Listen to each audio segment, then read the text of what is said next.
अस्सलाम वालेकुम and a very warm welcome. आप सब देख रहे हैं Aaj Pakistan with me Sidra Iqbal and certainly मेरी और मेरी पूरी टीम की तरफ से आप सबको जुमे की बहुत बहुत मुबारकबाद। सबसे पहले जी बात करते हैं कल के ट्रेंडिंग हैशटैग्स की। कल आपने देखा कि एक नहीं दो नहीं कई इश्यूज लोगों के सामने थे और उसमें दिल खोल कर लोगों ने बात की। सबसे नंबर 1 पे था जी इम्पीचमेंट डे।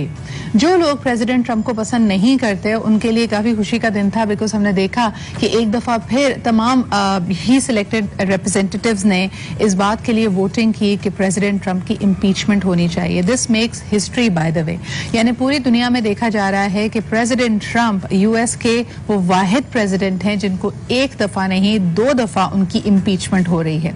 और इसके साथ साथ हम ये भी देख सकते हैं कि कैपिटल हिल पे इस वक्त सख्त तरीन सिक्योरिटी के इंतजाम किए गए हैं, क्योंकि प्रेसिडेंट इलेक्ट जो बाइडेन की इनॉग्रेशन पे एक दफा फिर पिछले हफ्ते की तरह के उसी तरह ट्रंप के हामियों का धावा बोलने का अंदेशा भी मौजूद है।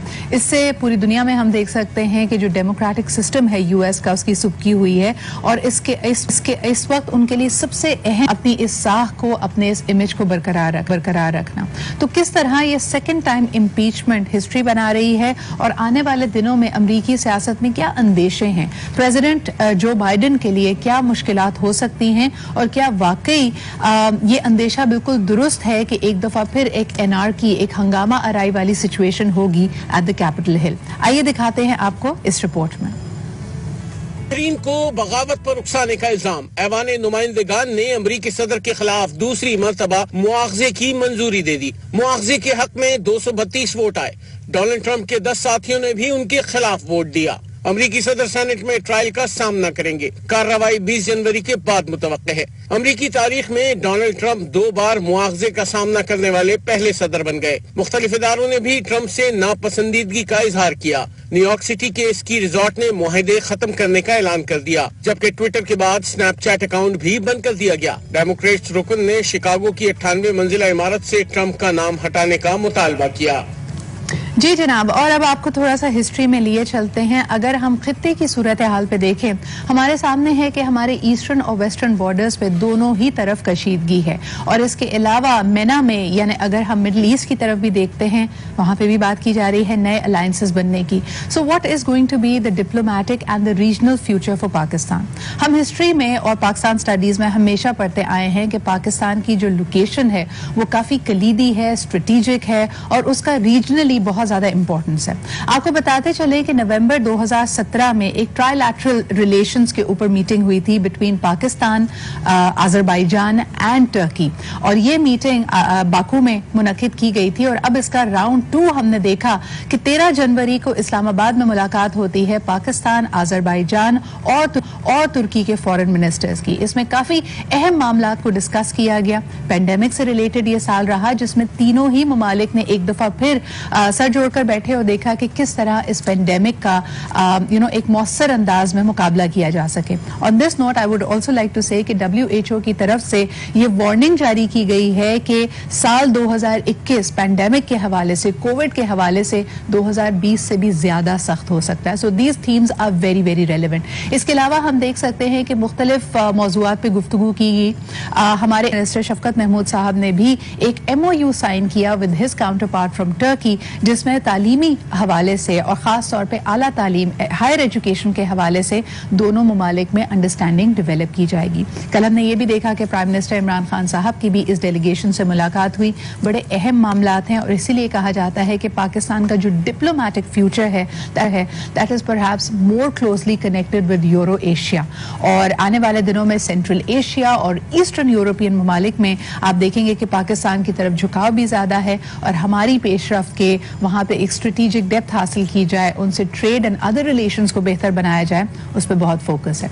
लेकिन जी क्योंकि बात की जा रही है इंटरनेशनल की और फॉरेन अफेयर्स की, तो तीसरा अहम इशू जो कल ट्विटर की जीनत बना रहा और इस पर बहुत ज्यादा हैशटैग्स ट्रेंड किए, लोगों ने अपनी राय पेश की, वो है फॉरेन फंडिंग। कल हमने देखा कि वजीर इत्तलात शबरी फराज साहब ने भी एक बयान दिया। उन्होंने कहा कि PTI की ये इंटरनल पॉलिटिकल हमारी सिचुएशन है उन्होंने इस मौजूदा रविश को दूर किया कि जी सिर्फ फॉरेन फंडिंग के थ्रू या करप्ट माफिया के थ्रू पार्टी की फंडिंग को रेज किया जाता। लेकिन इस वक्त सवालिया निशान ये है कि जब इलेक्शन कमीशन ऑफ पाकिस्तान ने बाकायदा पूछा तो पीटीआई ने इस राउंड में इस बात का एतराफ किया, एटलीस्ट अपोजिशन तो ये कहती है कि एतराफ किया है कि हो सकता है कि यूएस से आने वाली कुछ फंडिंग अगर इल्लीगल जराए से है तो उसका डायरेक्ट ताल्लुक पीटीआई से नहीं है। फॉरेन फंडिंग का मामला कैसे आगे बढ़ेगा? Of course the opposition has been building a lot of momentum regarding this। उन्होंने कहा कि जी हमारे लिए बहुत इंपॉर्टेंट है, मशरूत है पाकिस्तान का डेमोक्रेटिक सिस्टम इन दो कंडीशंस पे कि हर इलेक्टेड जो मेंबर है, रिप्रेजेंटेटिव है, वो सादिक और अमीन हो। इस वक्त सिचुएशन क्या है आइए आपको दिखाते हैं इस रिपोर्ट में।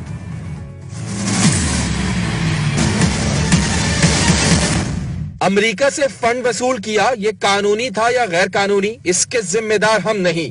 पीटीआई ने गैर मुल्की ममनुआ फंडिंग केस में इलेक्शन कमीशन की स्क्रूटनी कमेटी में जवाब जमा करा दिया, मौकफ अपनाया।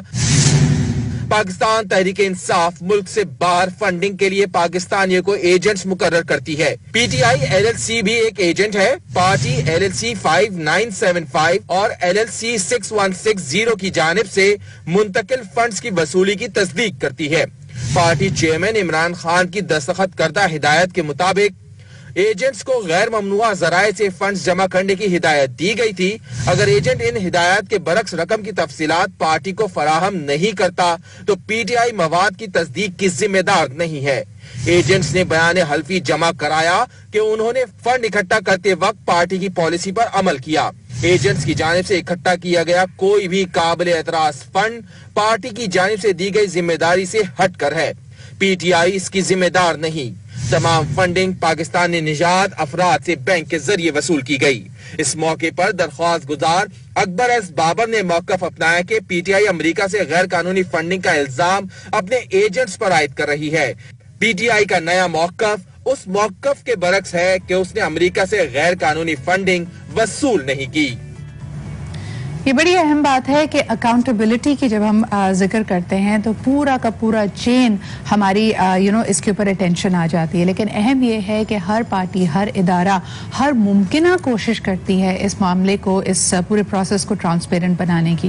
उन्होंने कहा कि जी हल्फिया बयान भी दिया गया जो डायरेक्टिव पार्टी की तरफ से उनको दिए गए कि किसी भी गैर यानी किसी भी ममनुआ तरीके से इन फंड्स को इकट्ठा नहीं किया जाएगा। लेकिन if the collecting party is at fault तो उसका जो असर है वो पार्टी पे नहीं होना चाहिए और उसके हम जिम्मेदार नहीं हैं। बहरहाल जी ये मामला it's a developing story, we'll definitely keep you posted on that. अभी लेते हैं एक छोटा सा break, will be right back.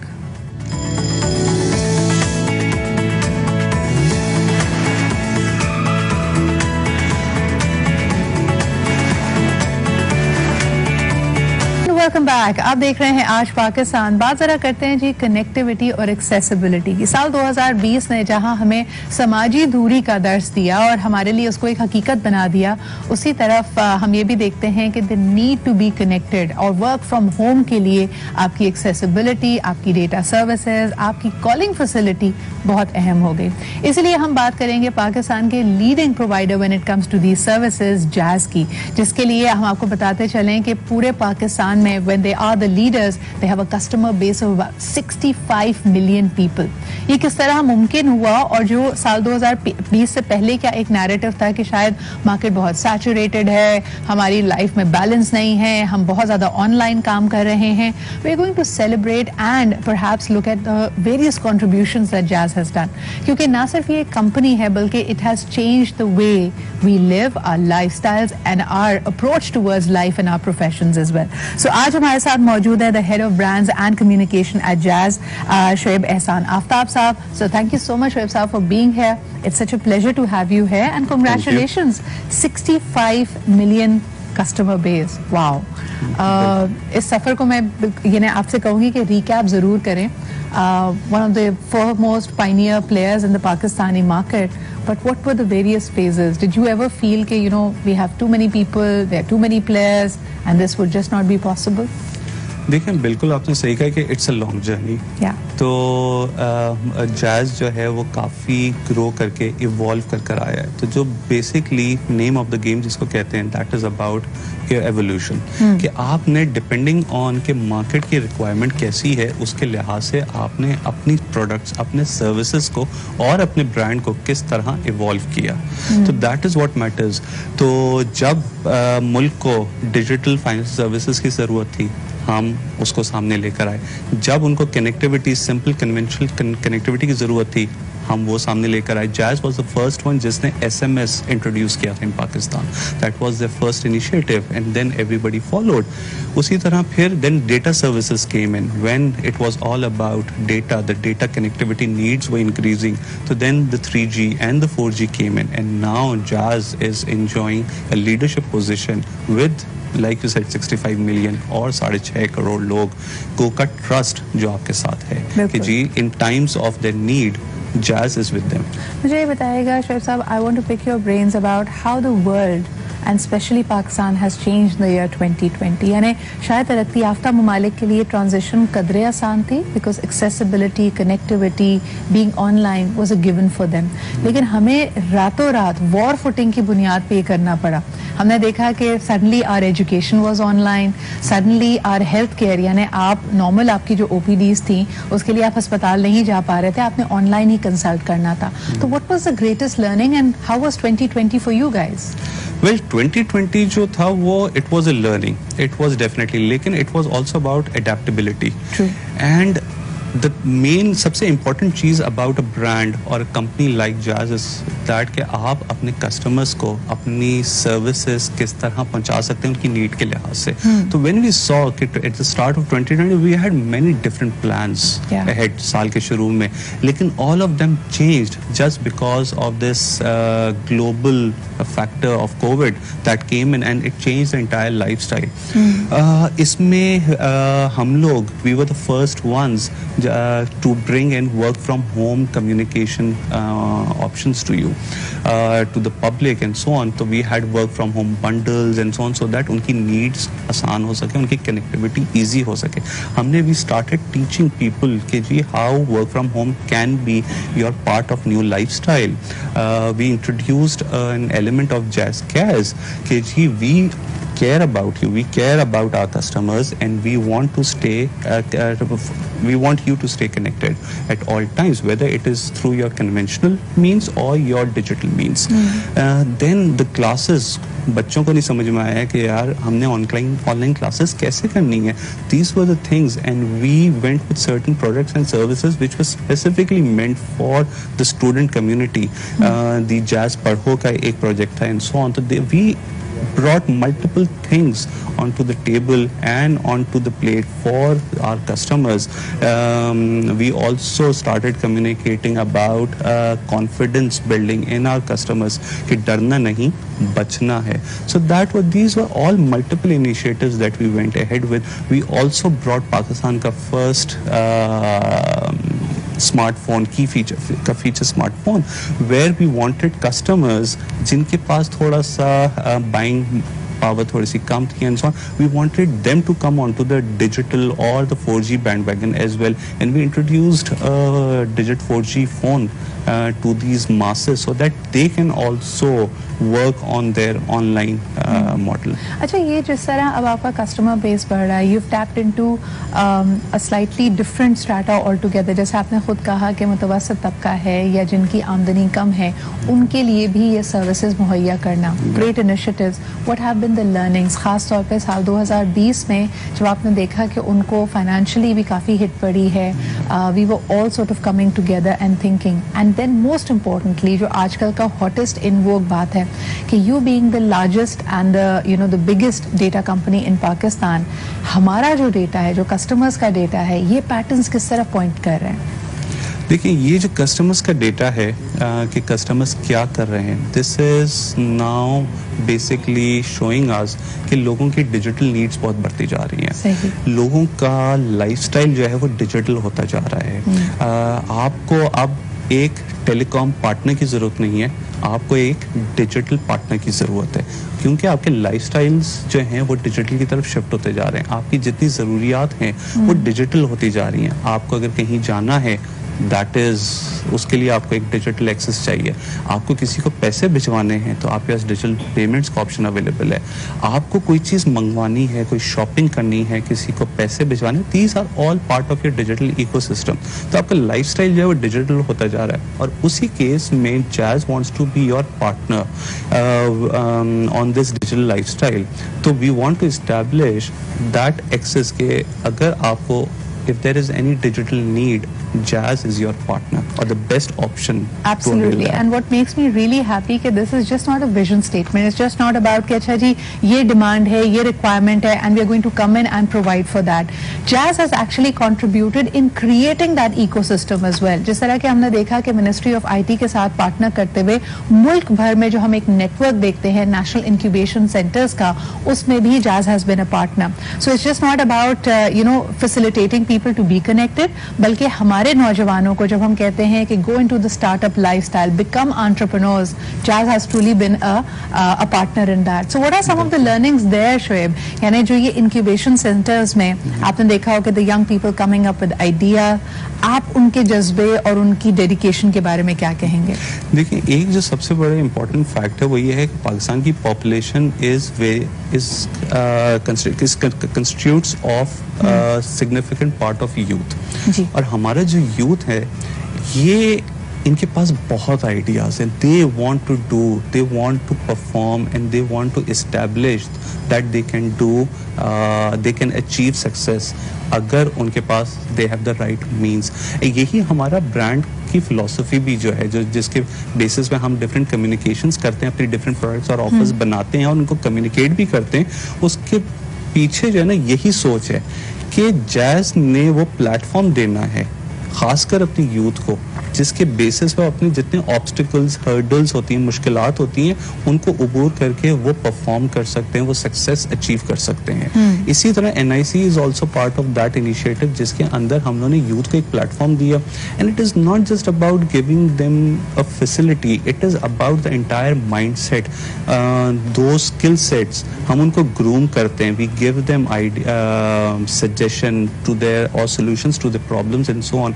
They come to us for the grooming and guidance as well, because we have a team of subject matter experts. They are there and they have the hunger to learn and deliver on something. They have massive ideas. आपको मैं मतलब बता नहीं सकता कि type of ideas that come through that platform, और उसमें से काफी जो top के ideas होते हैं उनको फिर हम reality की तरफ लेके भी जाते हैं। Wonderful. So it's just not incubation but also acceleration. Oh yes. Sir मुझे बताइएगा कि अगर हम पिछली एक दिहाई को देखते हैं from 2010 to 2020, it has been, I mean, the in vogue discussion has been about financial inclusion. और उसमें हम देखते हैं Pakistan is such an anomaly. हमारे पास बहुत सारे financial players थे, लेकिन जो penetration थी in the market was very less. And I see technology as a disruptor, and you of course have Jazz Cash. तो ये micro payments का जो एक ecosystem अब पाकिस्तान में develop हो रहा है, we're just seeing the State Bank of Pakistan has also announced Rast. How is that developing? और क्या the common man in Pakistan feels inclined to use it? इसकी user friendliness कैसी है? और what do you see as the future? बिल्कुल, देखिए ये एक बहुत अहम कैटेगरी है। It started off way back in 2009 and now it is growing continuously on a yearly basis. लोगों की नीड इज़ देयर। देखिए, you can't survive without any financial transaction, ठीक है जी, लेकिन उसके साथ साथ एक सबसे बड़ा अलमिया जिसको कहते हैं वो ये है कि पाकिस्तान की जो पेनिट्रेशन है of financial instruments and so on वो बहुत कम है, जिसकी वजह से रोल आता है इन टेलीकॉम ऑपरेटर्स का, जहाँ पे उनके पास करोड़ों लोगों का भरोसा शामिल है। तो फॉर एग्जांपल जैसे जैज़ के पास 6.5 करोड़ लोग हैं, उनको भरोसा है जैज़ ब्रांड के ऊपर। तो अगर जैज़ उनको कहता है कि जी आप मेरे ऊपर भरोसा करके अपनी फाइनेंशियल ट्रांजैक्शन भी करें, तो वो उसको सुनेंगे, at least. So the greatest dividend over here is your trust factor. Trust, yeah. और ये hard earned currency है, hard earned asset है Jazz का, and we're very happy for that. Shoaib, because last couple of minutes of the show, तो आपके लिए आखिरी सवाल मेरा यही होगा कि साल 2020 के बाद खास तौर पे ये साल जो शुरू हुआ है, इसमें we are all in the need of celebrations. How are you celebrating 6.5 crore customers का बेस जो अल्हम्दुलिल्लाह आप लोगों ने डेवलप किया है? देखिए, ये जो एक कामयाबी और ये जो हमें पोजीशन मिली हुई है जैज़ को, ये उन 6.5 करोड़ लोगों के भरोसे के बगैर नहीं मिलती, हम चाहे कितनी भी मेहनत कर लें। तो इन 6.5 करोड़ लोग और इंशाल्लाह ताला आगे और भी कई करोड़ आएंगे, हम इन सब का तहे दिल का से शुक्रगुजार हैं। और इसीलिए हम चाहते ये हैं कि आजकल के दौर में जब कोविड है, जहाँ पे हम अपने अपनों से, अपने प्यारों के साथ टाइम नहीं गुजार सकते, तो we want Jazz to play a role जहाँ पे वो उनको एक दूसरे के करीब लेकर आए। और खासकर खुशियों में, जहाँ पे आप, क्योंकि खुशी अकेले नहीं मनाई जाती, खुशी के लिए आपको कोई ना कोई पार्टनर चाहिए कि जी आप अपने दोस्तों के साथ, प्यारों के साथ खुशी को मना सकें। और इसीलिए हम चाहते हैं कि जी हमारी जो ये जो एक माइलस्टोन है, इसकी खुशी के मौके पर हम ये खुशी अकेले ना मनाएं, बल्कि इन 6.5 करोड़ लोगों के साथ मनाएं। और यही हम अपना जो इस करंट ऐड चल रहा है इस टॉपिक के ऊपर, उसका भी मफहूम यही है।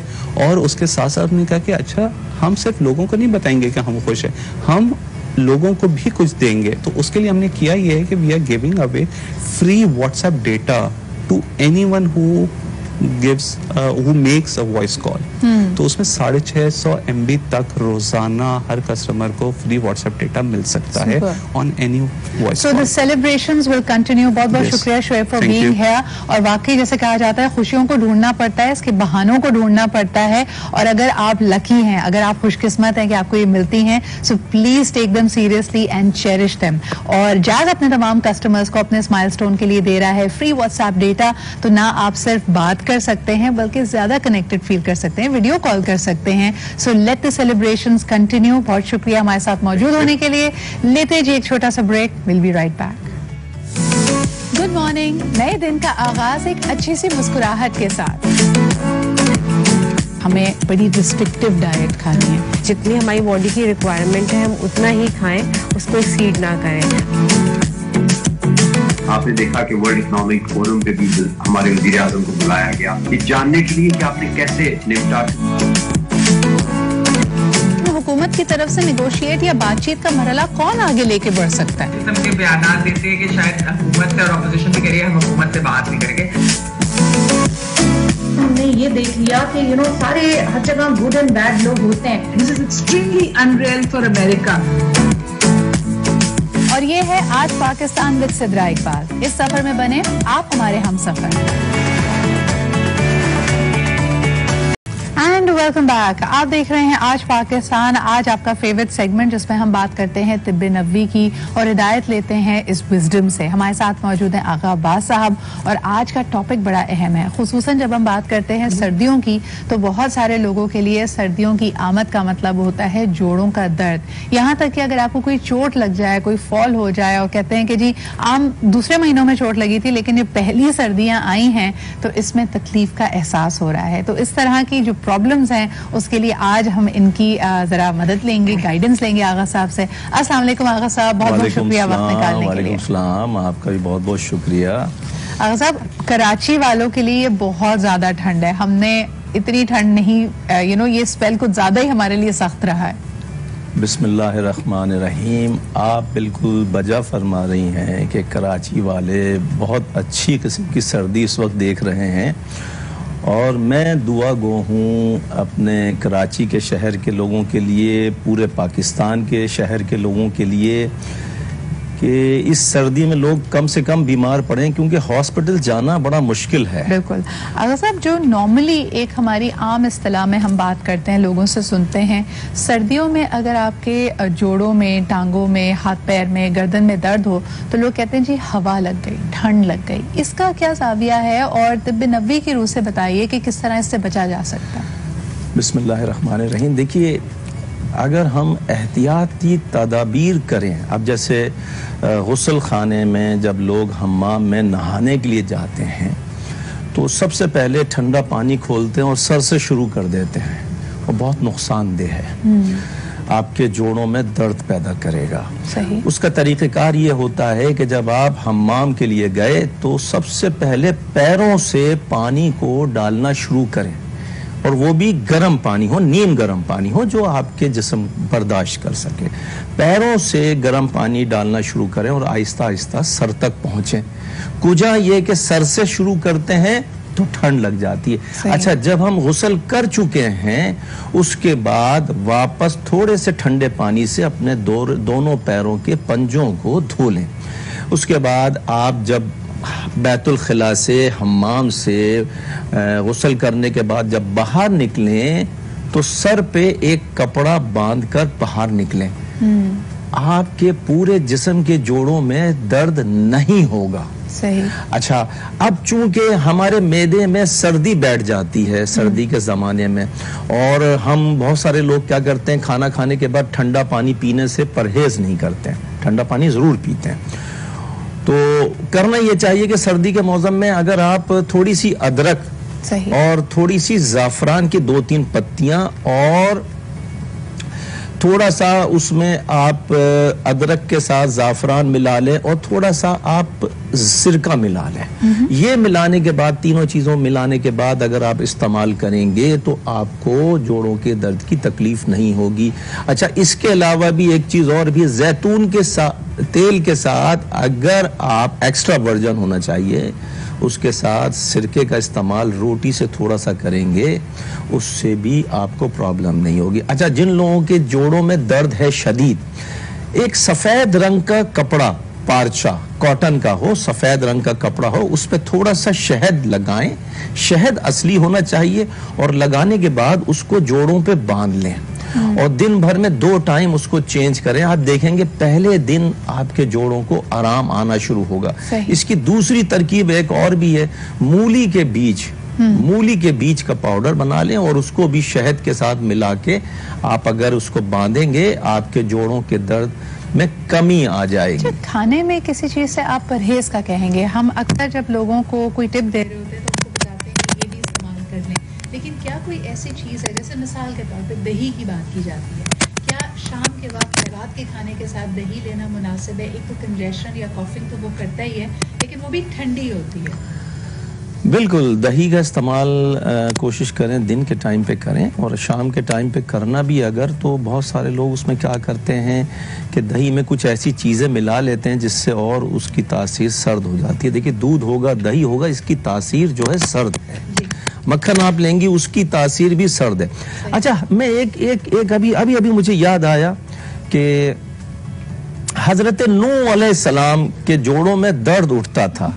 हजरत नूह अलैहिस्सलाम क्या नुस्खा इस्तेमाल करते थे?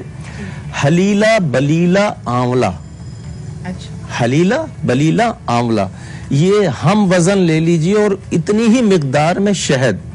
अगर जो लोग शुगर के मरीज नहीं हैं वो बगैर शहद के इस्तेमाल ना करें, शहद लाजमी उसमें मिलाएं। और जो लोग शुगर के मरीज हैं वो खाली हलीला बलीला आंवला को हम वजन लेकर उसका सफूफ बना लें और उसको सुबह 1 टीस्पून, शाम को 1 टीस्पून लें। हजरत नूह अलैहिस्सलाम इस्तेमाल करते थे। है क्या चीज, ये मिलेगी कहाँ से? ये पंसारियों की दुकान से मिल जाती है। ये एक हड़ होती है, ठीक है। इससे होता क्या है, आप ये देखें कि हिस्ट्री उठा के पढ़ें कि हजरत नूह अलैहिस्सलाम की उम्र जो थी वो 950 साल थी। माशाअल्लाह। क्यों थी?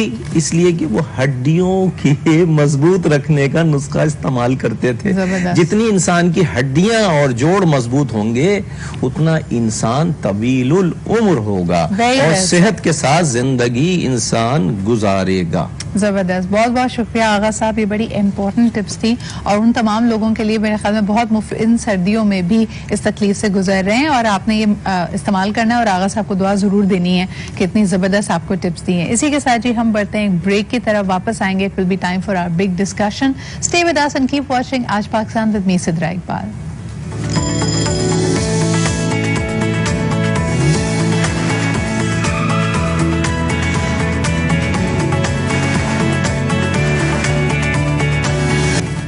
Welcome back. आप देख रहे हैं आज पाकिस्तान विद मी सिद्रा इकबाल। आज का टॉपिक बहुत ही इंटरेस्टिंग है और हम कल बात कर रहे थे अपनी ही टीम में और वी वर ब्रेनस्टॉर्मिंग कि क्या टॉपिक रख सकते हैं। अचानक से हमें ख्याल आया कि हर शख्स को किसी ना किसी चीज से डर लगता है और अगर आप एक्चुअली इसको ट्रैक बैक करते हैं तो ये डर हमें बचपन में दिलाए जाते हैं। यानी अंधेरे से हमें क्यों डर लगता है हमें नहीं पता, लेकिन अम्मी अंधेरे में जाने से रोकने के लिए हमेशा कहती थी कि वहां मत जाओ, बहू आ जाएगा।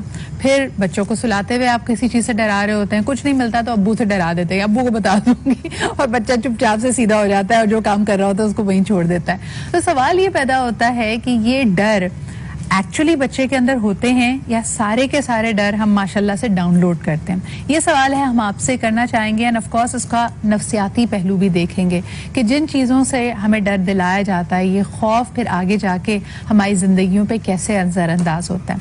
मिसाल के तौर पे अम्मी कभी कभार इमोशनल ब्लैकमेल भी करती हैं या फिर डांटते हुए ये कहती हैं कि अगर तुमने ऐसी बातें की ना तो मैं तुमसे बात नहीं करूंगी, तुम्हें प्यार नहीं करूंगी, तुमसे तुम्हारे करीब नहीं आऊंगी या मैं तुम्हें छोड़कर चली जाऊंगी।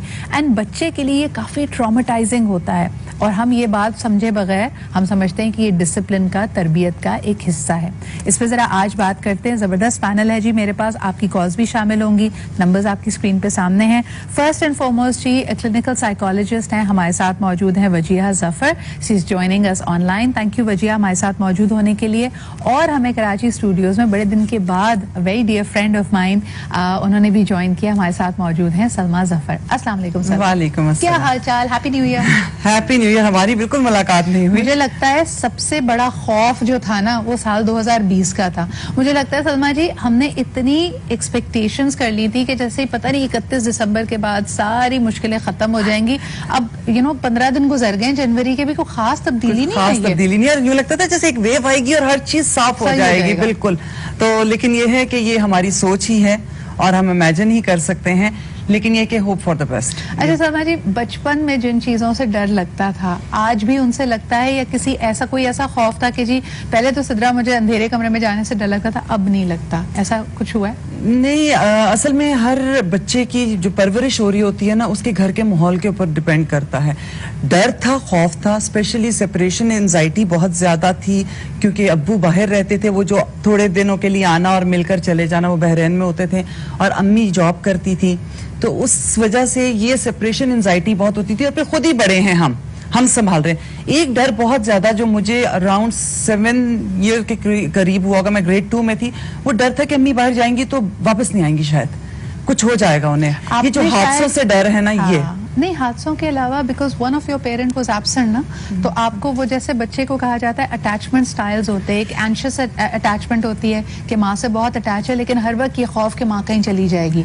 एक होती है सिक्योर अटैचमेंट और उन बच्चों को आप वाकई देखें वो किंडरगार्टन में जब आप उनको डालते हैं वो बड़ी खुशी खुशी चले जाते हैं, उनको पता है कि 2 घंटे बाद वापस आ जाना है। लेकिन जो बेचारे एंशियस एंजाइटी वाले होते हैं वो वहीं खड़े रोते रहते हैं कि अम्मी छोड़ के जा रही है। क्योंकि कुछ थोड़ा सा हमारी बहुत सारी गलतियां हैं। जैसे इस तरह जब बच्चा पैदा होता है ना तो उसके अपने बहुत सारे खौफ होते हैं, सही वो लेकर चल रहा है। जैसे छोटा बच्चा जो न्यू बॉर्न है या इन्फेंट है उसको क्या चीज है, उसका खौफ ये है कि कहीं ना कहीं जिसे कहते हैं ना स्ट्रेंजर एंजाइटी, वो भी उसको होती है। फिर उसके बाद ये है कि नए चेहरे हैं, उसको उस चीज से तो जो खौफ है, जैसे ही वो 8 महीने में आता है उसको सेपरेशन एंजाइटी हो जाती है। क्योंकि माँ की कोशिश। आपने वैसे इंटरेस्टिंग बात की है सलमा।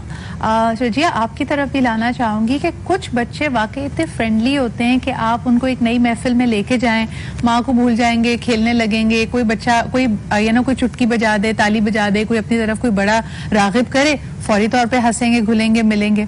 लेकिन कई बच्चे वाकई ऐसे होते हैं कि आप उनको अनजान चेहरों के बीच में ले जाएं तो वो खौफजदा हो जाते हैं। इसकी क्या वजह है? अस्सलाम वालेकुम। अच्छा, ये पर्सनालिटी भी होती है, कुछ बच्चों की पर्सनालिटी इंट्रोवर्ट होती है, कुछ चीजें जेनेटिकली। एक वर्ड होता है ट्रांसजेनरेशनल, जिसमें ट्रांसजेनरेशनल कुछ फियर्स, कुछ traumas like from generation to generation transfer होते हैं। तो उसमें अक्सर ये कहते हैं कि बच्चे की personality over the period of time change हो जाती है जब वो ट्रांसजेनरेशनल ट्रामा का जो इफेक्ट है वो खत्म होने लगता है, या पेरेंट्स बच्चे को बहुत सपोर्ट करते हैं, सपोर्ट सिस्टम बनते हैं। सो जो बच्चे डर रहे होते हैं, डेफिनेटली हर बच्चा एक अलग मिजाज रखता है, हर बच्चा एक अलग पर्सनालिटी रखता है। जिस तरह बच्चा बहुत ज्यादा सोशलाइज करे वो भी एक प्रॉब्लमेटिक चीज होती है। तो हर तरह के बच्चे को डिफरेंट तरीके से ट्रीट किया जाता है उसकी पर्सनालिटी के अकॉर्डिंगली। अच्छा, ये तो उनकी इनहेरेंट चीज है ना वजिया जी, ये उसके अंदर बच्चे में ऑलरेडी आपने कहा पर्सनालिटी होती है। लेकिन यहाँ आप दोनों से मेरा सवाल होगा कि हमारे यहाँ जो तरबियत का पेरेंटिंग का स्टाइल ही है कि वहाँ किसी ना किसी चीज का डरावा बच्चे को जरूर देती है। सलमा जी क्या कहेंगी? यानी बच्चा मॉन्स्टर से डरता नहीं, बच्चे को पता भी नहीं होता मॉन्स्टर क्या होता है, लेकिन हम कहते हैं मॉन्स्टर आ जाएगा, भूत आ जाएगा, बहू आ जाएगा, बुड्ढा बाबा आ जाएगा। ये हम क्यों बच्चे को हमारे यहाँ ज्यादा है कि हम खौफ दिलाते हैं उससे? बिल्कुल हमारे यहाँ है, खौफ दिलाते हैं, लेकिन आपके तवस्सुत से मैं ये जरूर कहूंगी उन तमाम माओं को, हमारे से जो गलतियां हुई सो हुई, या हमारे पेरेंट्स से जो हुई, प्लीज आगे मत करें, क्योंकि 3 से 4 साल के बच्चे में प्रिटेंड करना, इमेजिन करना, ये चीजें आ चुकी होती है। वो ऑलरेडी अपने कमरे के अंदर, कबर्ड के अंदर सोच रहा होता है कोई ना कोई बैठा हुआ है, बेड के नीचे मॉन्स्टर है, ये चीजें, कोई ना कोई बाबा है या पर्दा हिल रहा है तो वो डर रहा होता है, वो ऑलरेडी डर रहा होता है और मजीद डर उसे हम दिला रहे होते हैं, तो उससे वो बात उसके दिल में बैठ जाती है कि ये बात रियल है। ये तो क्यों करती हैं माएं? ताकि बच्चे बात माने? नहीं, बात माने भी, और दूसरी ये कि जल्दबाजी में अक्सर बेशतर मैंने माओं को देखा, खाना खिलाना जल्दी कर लो, बाबा आ जाएगा वरना खाना खा लो, प्लेट हिलाएंगी, डराएंगी, सीढ़ियों में से कोई खड़ा हो, दूसरा बच्चा या घर का नौकर या कोई और बंदा आवाज निकाल रहा है तो वो बच्चा डर के मारे खाना खा रहा है। या आपने कहीं जाना है या सुलाना है, स्पेशली जब सुलाना है तो आप बिल्कुल अंधेरा कर देते हैं और कहते हैं बिल्कुल मूव नहीं करना है कि कोई आ जाएगा। आप एक्चुअली अपना टाइम, आप पेशेंस नहीं होते, आपकी अपना सब्र का पैमाना बहुत लबरेज हो चुका होता है, तो आपकी कोशिश होती है हर काम बहुत चाहिए होता है, आपको नहीं पड़ता फर्क के बच्चे के जहन में उस वक्त क्या बीत रही है। वजिया क्या कहेंगी? इसका ट्रॉमा होता है, यानी बच्चे की पर्सनैलिटी पे अगर आप ब्रेक डाउन करें कि ये 2 से 5 साल की उम्र का बच्चा है जिसको हम कह रहे हैं कि बहू आ जाएगा, मॉन्स्टर आ जाएगा, और जल्दबाजी में उसको खाना खिला रहे हैं, उसको सुला रहे हैं, इसका उसकी पर्सनालिटी पे और उसके नन्हे जहन पे क्या असर पड़ रहा है?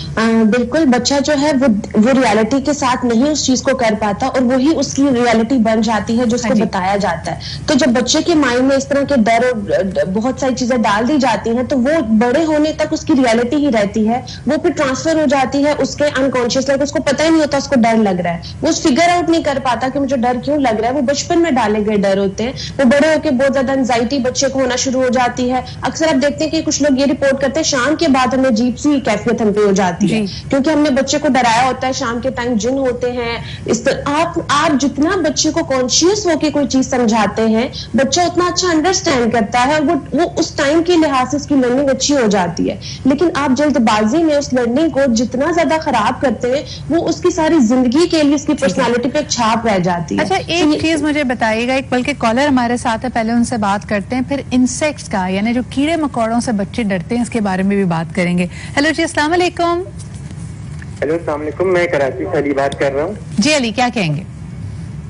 मैं ये कहना चाहूंगा कि देखें, बच्चों को अगर आप बचपन से ही किसी चीज से डराएंगे, उन्हें जो है धमकाएंगे, तो उनके दिमाग पे एक नफ्सियाती असर करेगा और वो फिर उम्र के साथ साथ बढ़ता जाता है। और बच्चे जो है फिर जो है आगे चल के अपने प्रोफेशन में, अपनी जो है प्रोफेशनल लाइफ में बहुत ही एक अजीब किस्म के हो जाते हैं, वो दुनिया वालों के साथ चलने के फिर काबिल नहीं रहते। तो मैं ये कहना चाहता हूँ कि कभी भी अपने बच्चों को जो है इमोशनली या फिजिकली ब्लैकमेल करने की आप ना किया करें। बिल्कुल सही, बहुत बहुत शुक्रिया अली। और इसके कई पहलू निकलते हैं जो हम आगे भी डिस्कस करेंगे। अभी हम स्ट्रेंजर्स की बात कर रहे थे सलमा जी कि अगर कोई आपसे अजनबी शख्स मिलता है, जो बच्चा फोर्थ कमिंग भी होता है, बहुत ज्यादा फ्रेंडली होता है, उसको फिर माँ बाप बाद में बताते हैं कि बेटा हर अनजान शख्स पे यकीन नहीं कर लेना होता, और कोई अगर तुम्हें टॉफी दे, कोई कैंडी दे रहा है तो उसकी तरफ नहीं लपकना होता। और फिर आहिस्ता आहिस्ता आप उसके अंदर ये हिचकिचाहट डालते हैं कि भाई जो अननोन शख्स है, अम्मी अबू की इजाजत के बगैर उसकी तरफ मत जाओ। जहां ये एक बहुत ही अहम डिसिप्लिनरिंग चीज है, ये ऑब्जेक्टिव होना चाहिए, आपको अपने बच्चे को ये फर्क बताना चाहिए। इसको करने का बेहतर तरीका कौन सा है? अच्छा, एक चीज इसमें ऐड करूंगी कि ये हम समझते हैं जैसे जैसे बच्चा बड़ा होता है या बच्चियां बड़ी हो रही हैं तो हम उन्हें ये बात समझा रहे हैं, तो ये बात गलत है।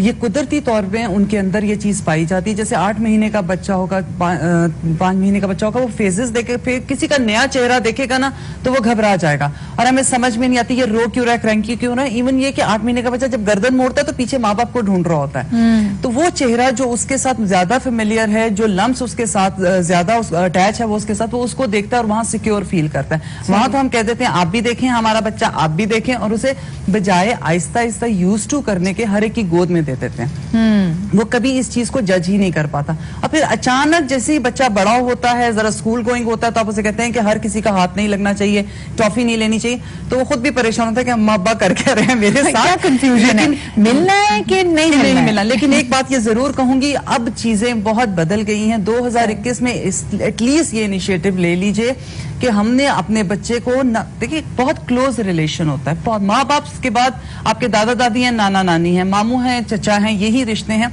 लेकिन प्लीज इसके अंदर एक एहतियात है। शुरू में बच्ची को आप कहते हैं गोद में बैठ रहे हैं, प्यार कर रहे हैं, हक कर रहे हैं, चूम भी रहे हैं, कुछ भी करें, लेकिन बाद में अब एक अचानक उसे कहते हैं नहीं प्लीज दूर रहे, हाथ ना लगाएं, तो ये लम्स अपने ही जो बहुत करीब के रिश्ते होते हैं ना, उनको चाहिए सिखाएं। अगर वो नहीं करेंगे एहतियात, एक्चुअली उनकी एहतियात नहीं है, वो उनकी ट्रेनिंग है अपने बच्चे के लिए। अगर वो ट्रेन करेंगे और तो वो एटलीस्ट कम से कम बाद में सबसे ज्यादा अहम है कि बच्चे को ये बावर कराया जाए, आपकी तरबियत में ये शामिल हो कि वो अपनी गाइडेंस सिस्टम को फॉलो कर सके। जहां आपने, और ये छोटी छोटी चीजों से सलमा जी हम खत्म करते हैं। बच्चे का दिल नहीं चाह रहा, लेकिन हम उसको कह रहे नहीं, खाना जितना प्लेट में डाला है पूरा खत्म करना है। बच्चे का अपना एक रडार सिस्टम है, जब वो बता सकता है कि मेरा पेट भर गया है, मेरा और हम जब फोर्स कोई भी चीज करते हैं ना, चाहे वो सबक याद करना हो, पढ़ाई करना हो, खाना खाना हो, नहाना हो, तो that's when we are creating that problem. अच्छा जी, एक कॉलर हमारे साथ है, उनसे बात करते फिर ब्रेक लेंगे। हेलो जी, अस्सलाम वालेकुम। हेलो हेलो, अस्सलाम वालेकुम। वालेकुम अस्सलाम जी, कौन सा आप कहाँ से बात कर रहे हैं? जी मैं शौकत बोल रहा हूँ लाहौर से। जी शौकत साहब, क्या कहेंगे? जी अल्हम्दुलिल्लाह जी, मेरा बेटा ना ट्यूशन पे जाता है, तो वो ट्यूशन वाली थोड़ा बहुत उसको ना मारती भी है, डराती भी है जी। तो क्या मुझे उस ट्यूशन वाली के पास उसको भेजना चाहिए या नहीं भेजना चाहिए? किस चीज से खौफ दिलाती हैं? अपना ही खौफ कि अगर ऐसा नहीं किया तो मैं मारूंगी या डांटूंगी या अब्बू को बता दूंगी, किस किस्म का खौफ दिलाती हैं? यानी कि वो पढ़ने की वजह से, मतलब है ना, वो बच्चे को मतलब थोड़ा बच्चा, हाँ जी, और मेरा नाम आ गया, वो ना बच्चा डरता बहुत है उससे, या वो टीचर में छड़वा दूं या क्या करूं, मुझे समझ नहीं आ रही। जरा बहुत बहुत शुक्रिया शौकत साहब, इस पे हम डिटेल में बात करते हैं। लेकिन सबसे पहली चीज, आपको अपने बच्चे की जो हैप्पीनेस है, जो उसकी वेल बीइंग है, अगर वो किसी चीज से उदास हो रहा है, नाराज हो रहा है, उसको हिचकिचाहट है, उस पर अटेंशन जरूर दें। कहीं पे भी आपके बच्चे को ये एहसास नहीं होना चाहिए कि आप उसकी बात पे एतबार नहीं कर रहे। एक छोटा सा ब्रेक लेते हैं, वापस आके सलमा से और वजिया जी से इसका इनपुट लेंगे। हमारे साथ रहिए।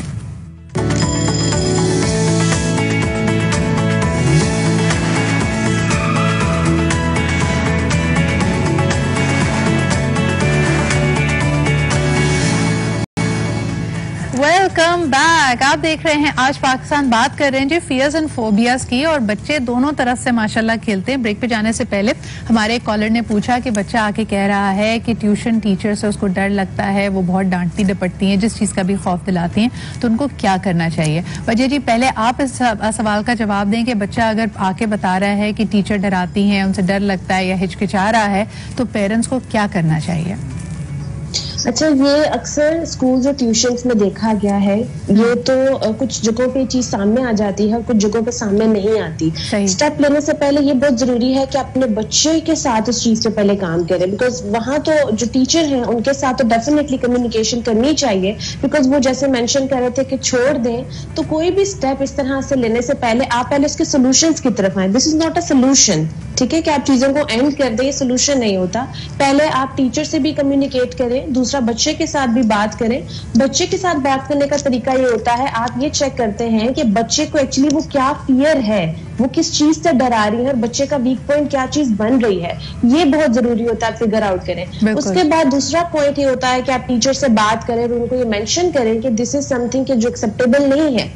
देन अगर ये चीज रिपीटेडली हो रही हो, तो फिर वो चीज, वो ट्यूशन है या कोई ऐसा इदारा है जिसको आप छोड़ सकते हैं, वो छोड़ देना प्रेफरेबल है। बिल्कुल सही। अच्छा, कई लोग इसको तरबियत का हिस्सा समझते हैं सलमा जी, कहा जाता है टीचर का रोब होना चाहिए। आप खास तौर पे मदरसों में देखें, बच्चे को जब लेके जाते हैं पेरेंट्स, तो उस्ताद जी को कह देते हैं कि आप मारे पीटे कुछ भी करें, इसका एक सर्टेन टाइम पीरियड में कुरान पाक खत्म करवा दें, इसकी इसका हाफजा अच्छा होना चाहिए, या फिर इसकी तिलावत बहुत अच्छी होनी चाहिए। या इवन रेगुलर स्कूल में भी टीचर को कहा जाता है बस पढ़ा दें इसको।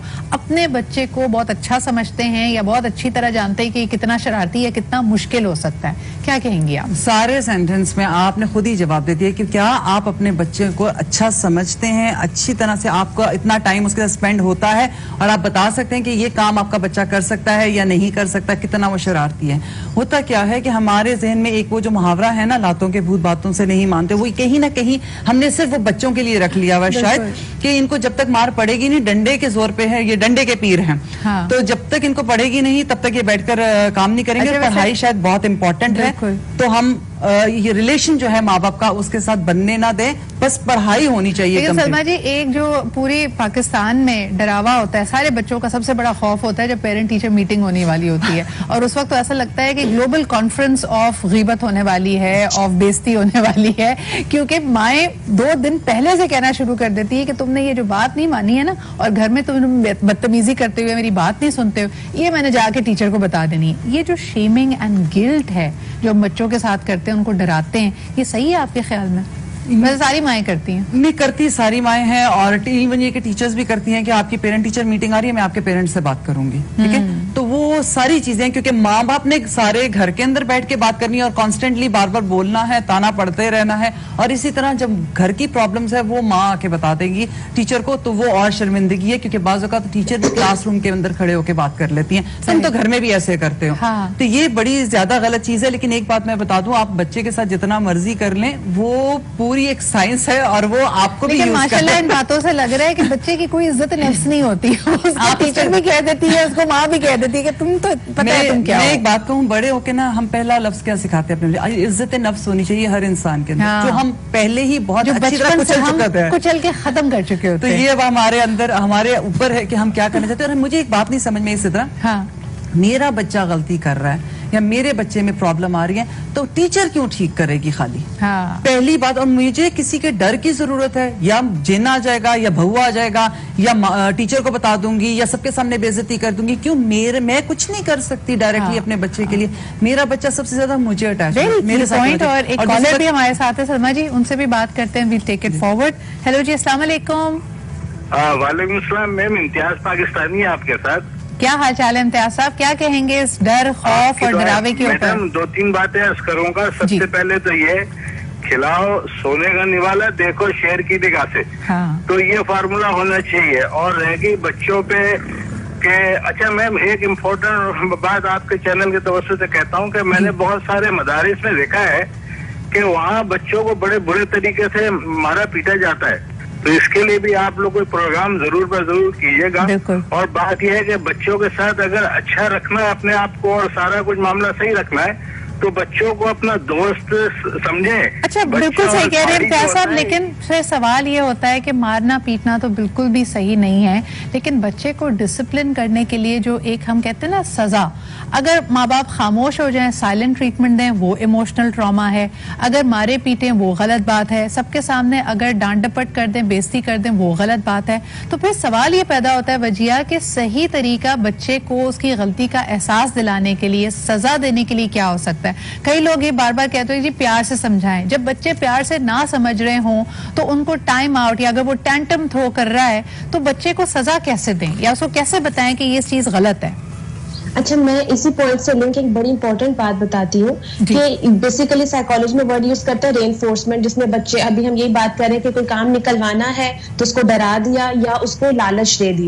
ये जो लालच है ये बच्चे को बेसिकली ब्लैकमेलिंग सिखाती है। बहुत कम पेरेंट्स को पता होता है, लेकिन जब टाइम गुजर जाता है तो वो खुद फेस करते हैं ब्लैकमेलिंग। वो जो बच्चे के साथ कर रहे होते हैं वही चीज बच्चा आपके साथ करने लग जाता है कि मैं ये करूंगा, आप मुझे देंगे, आप मुझे ये चीज देंगे तो मैं ये पढ़ाई करूंगा या इधर बैठूंगा। तो हम बच्चे को बेसिकली रेबेलियस और ब्लैकमेलर बना देते हैं। ये 2 स्ट्रैटेजीज जो अप्लाई करते हैं नेगेटिव और पॉजिटिव रेनफोर्समेंट की।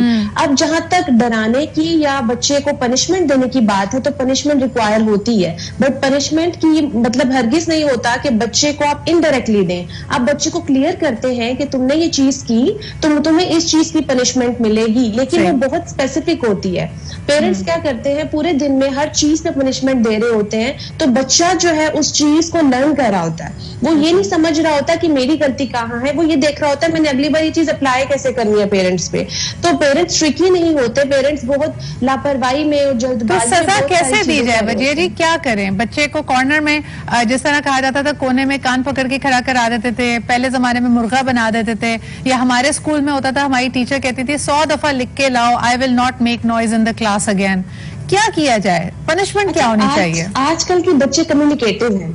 आप उनको, फॉर एग्जाम्पल, एक बच्चे ने गलती की, वो मॉल में, पता है पेरेंट्स को, मॉल में जाता है और वो जिद करता है, वो रोता है, वो चीखता है, चिल्लाता है, तो पेरेंट्स पहले से ही बच्चे को शुरू से ही ट्रेनिंग देना शुरू कर दे, जाने से पहले या सोने से पहले उसके दिमाग में चीज डालना शुरू कर दे कि हम सुबह जाएंगे और ये चीज स्पेसिफिक लेंगे, और अगर नहीं ली तो उसके रिजल्ट में आप उसको बताएंगे कि ये पनिशमेंट होगी।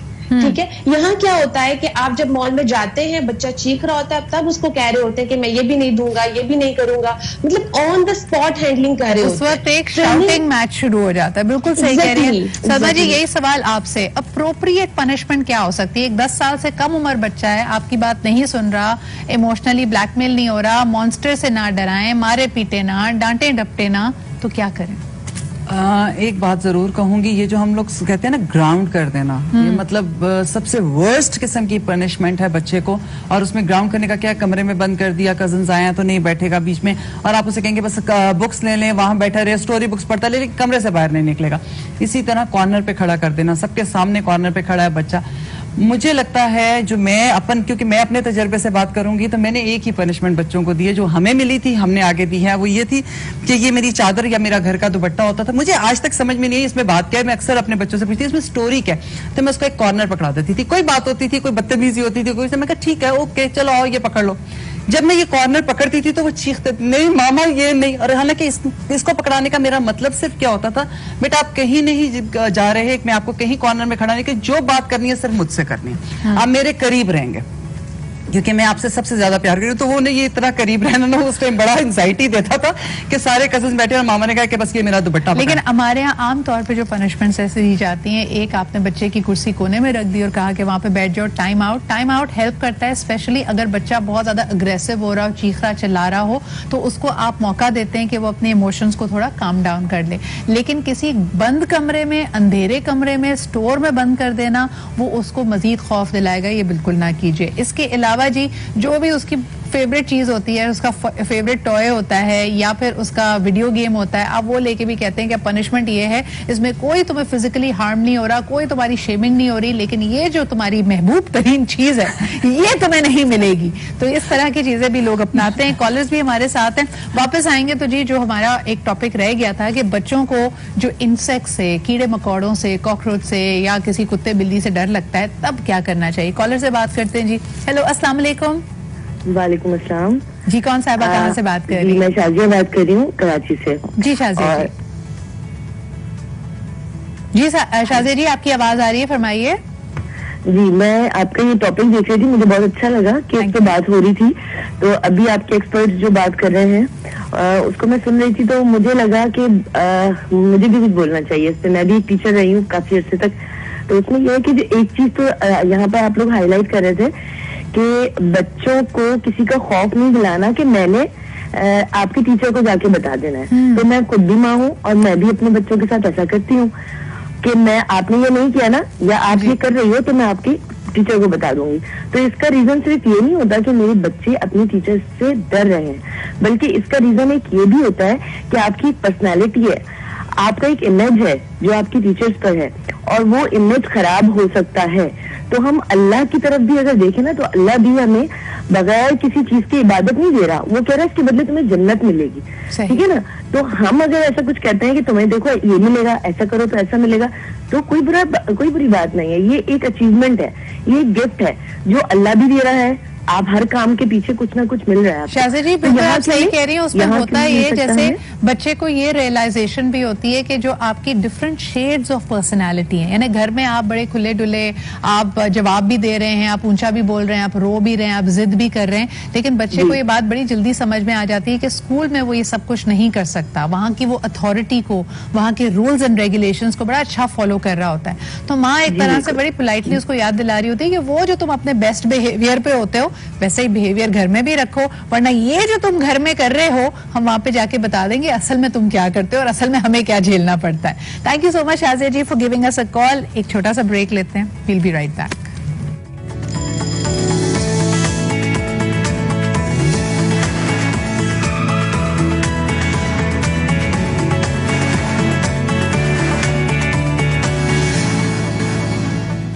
Welcome back. आप देख रहे हैं आज पाकिस्तान जबरदस्त टॉपिक। बात कर रहे हैं बच्चों को दिलाए जाने वाले मुख्तलिफ खौफ की और उसका क्या इम्पैक्ट हो सकता है। बड़ा अहम इसमें एक एंगल है कीड़े मकोड़ों से डरना। आप अक्सर बच्चों को देखेंगे वो इतने बेबाक होते हैं, इतने बोल्ड होते हैं, उनको फ़र्क नहीं पड़ता, वो छिपकली मार भी देते हैं, कॉकरोच को भी धक्का दे देते हैं या पैर से मसल देते हैं। लेकिन दूसरी तरफ एक बच्चा होगा जो इन चीज़ों से बहुत डरेगा और इसको बाकायदा आइडेंटिफाई किया गया। अगर आप फियर फैक्टर प्रोग्राम देखते हो तो सलमा जी उसमें आता है ना वो क्रीपी क्रॉलीज का सेगमेंट, उसमें चैलेंज ही ये होता है कि ये इतने सारे कीड़े हैं, मकोड़े हैं और इसके भरे हुए टब में आपने बैठना है या थोड़ा टाइम स्पेंड करना है। तो ये एक जेन्युइन फियर है। इसको पेरेंट्स कैसे हैंडल करें? अगर आप देख रहे हैं कि आपका बच्चा मिसाल के तौर पे छिपकली से डरता है तो उस डर को निकालने की कोशिश करें, अब बच्चे को उस वक्त प्रोटेक्टेड फील कराएं, क्या करें उस वक्त? सिद्रा खाली यही नहीं है, एक छोटा सा डर और भी ऐड करूंगी। जैसे ऊंचाई से नीचे गाड़ी आती है ना, उससे भी, लिफ्ट पे जाते हुए भी, क्योंकि ये चीजें हम फेस करते हैं जब बच्चा बड़ा हो रहा होता है और अचानक उसके चेहरे का रंग बदलना शुरू होता है। तो ये सारी चीजें हम उन जगहों से जाना बंद नहीं कर देते, क्योंकि आपने एलिवेटर यूज करना ही करना है, आपने लाजमी आपका रास्ता है तो आपने वहां से क्रॉस करना है, लेकिन आप उसका हाथ पकड़ें और एहसास दिलाएं। इसके लिए हमें ये जरूर चेक करेंगे, ये जरूर कहूंगी कि खाली इसको डर मत समझे। इसके लिए जरूर अगर बच्चा नहीं यूज टू हो रहा उस चीज से तो डॉक्टर से जरूर मशवरा करें, क्योंकि ये कहीं ना कहीं उसको प्रॉब्लम हो रही है। ये मैंने इसलिए बात कह दी कि आप बात कीड़े मकोड़ों की करी थी, बट मुझे मास्क की बात याद आ गई, क्योंकि मैं जितनी दफा किसी बुलेवार्ड से क्रॉस करती थी तो उसका दिल एकदम इतनी जोर से धड़कता था, समझ नहीं आता, तो वो बात मजाक बन गई। हम बकरा ईद पे अक्सर देखते हैं, जैसे घर में अगर कुर्बानी का जानवर आता है, कुछ बच्चे बहुत ज्यादा आगे बोल्डली जा रहे होते हैं, उसको खाना भी खिला रहे होते हैं, कुछ बच्चे बहुत खौफजदा हो रहे होते हैं। फिर हम कई दफा हम सुन्नत इब्राहिमी जब जाहिर सी बात है अदा कर रहे होते हैं तो हमारा इंसिस्ट होता है कि नहीं जी बच्चे का दिल कड़ा होगा, बच्चे को कुर्बानी दिखाएं। ये भी हम उसके साथ एक ट्रॉमेटाइजिंग सिचुएशन होती है। एक बच्चा देख रहा है, फिर उसके बाद आप कह रहे हैं कि बेटा ये जो तुम्हारी गोट थी ना जिसको तुम लेके घूम रहे थे, ये कबाब हमने उसी के बनाए हैं और वो कबाब नहीं खाता, वो कबाब नहीं खा रहा होता। एटलीस्ट उसकी एज जरूर देखें कि वो ये चीजें देख सकता है, वो ज़िबा होते हुए जानवर को देख सकते हैं या नहीं देख सकता। जहां तक ये कीड़े मकोड़ों की बात है तो माएँ खुद अगर डरती हैं तो बच्चे को और डराती चली जाएंगी, और अगर नहीं डरती है क्योंकि उनकी चीखों की वजह से बच्चे पहले ही डर जाते हैं, बट नहीं, आहिस्ता आहिस्ता आप उसको नॉर्मलाइज करते हैं, क्योंकि जब बच्चे को कोई प्रॉब्लम होती है तो आप खड़े होते हैं। अच्छा वजीर जी, आप क्या कहेंगे अगर इस तरह का कोई खौफ बच्चे को हो? चाहे घर में कई दफा पेट से भी बच्चे डर जाते हैं। अगर आपके घर में कोई कुत्ता या बिल्ली है या कोई टर्टल है, कोई कुछ लोग तो अजीब अजीब चीजें जी, आजकल सांप और स्पाइडर्स को भी एज अ पेट रखा जाता है, बच्चा अगर डर रहा है तो क्या करें? अच्छा, इसकी 3 स्ट्रेटजीज हैं जो मोस्टली 10 ईयर्स से जो अंडर बिलो 10 ईयर्स बच्चे हैं उन पे आराम से अगर अपनी 3 स्ट्रेटजीज लगाते हैं तो आई थिंक कोई चौथी स्ट्रेटजी इसके लिए आपको जरूरत नहीं पड़ती। नंबर 1 है प्ले थेरेपी, जिसे हम कहते हैं बच्चे के साथ खेलते हैं। लाइक फॉर एग्जांपल अगर उसे किसी चीज का डर है तो उस तरह के आप टॉयज रख लेते हैं, मतलब बड़े क्यूट से, ठीक है, और बच्चे को बड़ा फ्रेंडली और बहुत अच्छा उसमें ना इंट्रोड्यूस करवाते हैं उस इंसेक्ट को या वो जिस चीज का भी फियर है उसको, ठीक है। वहां से बच्चे का हम बेसिकली बच्चे का सेफ जोन बना रहे हैं। बच्चे की बॉडी एंशियस तब होती है जब वो सेफ जोन से बाहर फील करती है, तो प्ले करके डिफरेंट गेम्स करके वहां से हम, क्योंकि बच्चा इमेजिनेशन में ले आता है उस चीज को, एक दफा वो सेफ इमेजिनेशन में ले आता है, वहां से उसका फियर कम होना शुरू होता है, इंटेंसिटी कम होती है।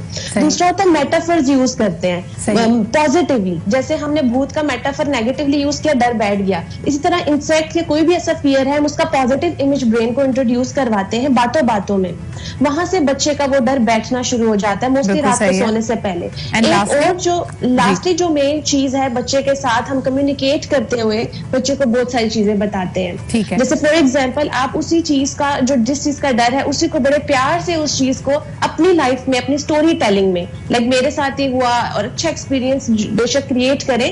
स्टोरी टेलिंग जो है 3rd मेन पॉइंट है जो बच्चे को आप स्टोरी के थ्रू बच्चे की, बिल्कुल सही। वजह जी, एक आखिरी सवाल आप दोनों के लिए आया है, अगर किसी चीज क्या हादसाती तौर पे खौफ बैठ जाए, मिसाल के तौर पे जैसे अभी बात हो रही थी, गाड़ी बहुत तेजी से जा रही है, बच्चा उसी गाड़ी में था, गाड़ी का हादसा हो जाता है तो उसने देखा कि गाड़ियां आपस में क्लैश करती हैं।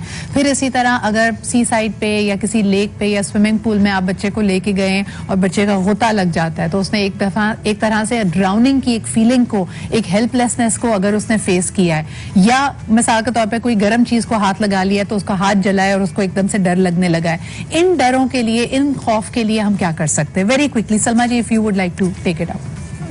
सिर्फ और सिर्फ इतनी सी बात है, चीजें हाथ से हमारी जिंदगी का हिस्सा हैं, लेकिन आप उन्हें यूज टू नहीं कर सकते, बट आप अपनी स्टोरी में, आप अपने बातों में, आप अपनी चीजों में जरूर बताते हैं। और रहेगी बात जहाँ जलने की है, वहाँ ये है कि चाय के कप से बहुत बचाते हैं हम अपने बच्चे को, लेकिन ये है जब कभी हाथ लग जाता है देन ही रियलाइज कि ओ अब इसको हाथ नहीं लगाना। बट आपको फिर एहतियात बहुत जरूरी है। तो ये सारी चीजें आप लेकर चलते हैं तभी जब आप अपने बच्चे के साथ बहुत ज्यादा बॉन्डिंग रखते हैं और उसके नजदीक रहते हैं, क्योंकि जब बच्चा डर जाए ना एक दफा तो बहुत खास तौर पे अंधेरा जैसे है और उसमें आपने कोई एक दफा आवाज निकाल दी बच्चे को मजाक में डराते हुए, वो डर उसके अंदर बैठ जाता है। तो फिर वो आहिस्ता आहिस्ता आपको उसको बहुत इम्पोर्टेंट है करना इस तरह के किसी भी खौफ को एड्रेस करना। अगर बच्चे का गोता लग गया तो you have to make sure कि आहिस्ता आहिस्ता ही सही, कुछ लोग उसी वक्त करते हैं, लेकिन इसके अलावा आप वक्त के साथ साथ उसको पानी से, गेम से दोबारा इंट्रोड्यूस करें। बहुत शुक्रिया जी सलमा जी और वजिया हमारे साथ मौजूद थे। इंपॉर्टेंट टॉपिक था कि अगर मुख्तलिफ फोबियाज और फियर्स है आपके बच्चों में,